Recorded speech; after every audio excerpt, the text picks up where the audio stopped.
प्रधानमंत्री नरेंद्र मोदी ने सोमवार को साइप्रस के राष्ट्रपति निकोस क्रिस्टोडोलिडेस के साथ निकोसिया के ऐतिहासिक केंद्र का दौरा किया। इस दौरान साइप्रस की सांसद मिकेला किस्रिओटिमिलापा ने पारंपरिक भारतीय तरीके से पीएम मोदी के पैर छूकर उनका स्वागत किया। सोशल मीडिया पर यह वीडियो तेजी से वायरल हो रहा है। प्रधानमंत्री नरेंद्र मोदी ने भी नम्रता से यह सम्मान स्वीकार करते हुए सांसद को आशीर्वाद दिया। पीएम मोदी ने अपनी साइप्रस यात्रा के दौरान राष्ट्रपति क्रिस्टोडोलिडेस के साथ द्विपक्षीय वार्ता की और दोनों देशों के बीच सहयोग बढ़ाने पर विचार विमर्श किया। उन्हें साइप्रस के सर्वोच्च नागरिक सम्मान grand cross of the order of Makarios III से भी नवाजा गया है। मोदी 2 दशक के बाद साइप्रस जाने वाले पहले भारतीय प्रधानमंत्री बने हैं।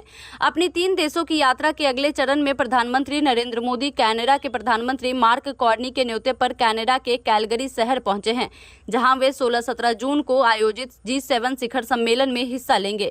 यह पिछले 10 वर्षों में मोदी की पहली कनाडा यात्रा है और वह लगातार 6ठी बार इस सम्मेलन में भाग ले रहे हैं।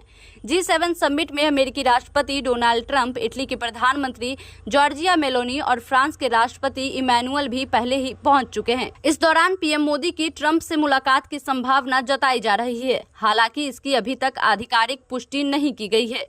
आपको बता दें, विशेष रूप से यह यात्रा भारत द्वारा हाल ही में किए गए ऑपरेशन सिंदूर के बाद हो रही है, जिसके कारण अंतर्राष्ट्रीय मंच पर भारत की सैन्य और तकनीकी क्षमता पर ध्यान दिया गया है। इसी परिप्रेक्ष्य में पीएम मोदी आतंकवाद के खिलाफ भारत की सख्त नीति और पाकिस्तान द्वारा छेड़े जा रहे प्रॉक्सी वॉर पर वैश्विक नेताओं को भारत का पक्ष स्पष्ट कर सकते हैं।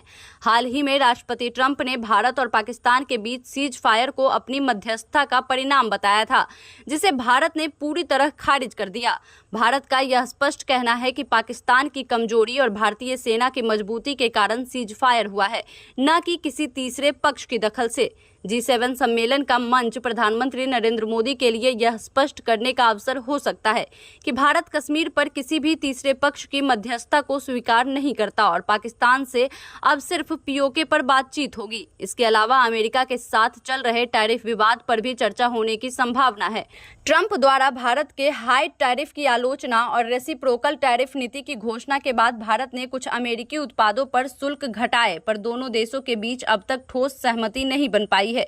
ऐसे में यह सम्मेलन व्यापार, रक्षा और तकनीक जैसे अहम मुद्दों पर भी संवाद का मंच बन सकता है। आप इस खबर को किस प्रकार देखते हैं, हमें कमेंट कर जरूर बताएं और ऐसे ही अपडेट्स के लिए बने रहें केलांचल टाइम्स के साथ।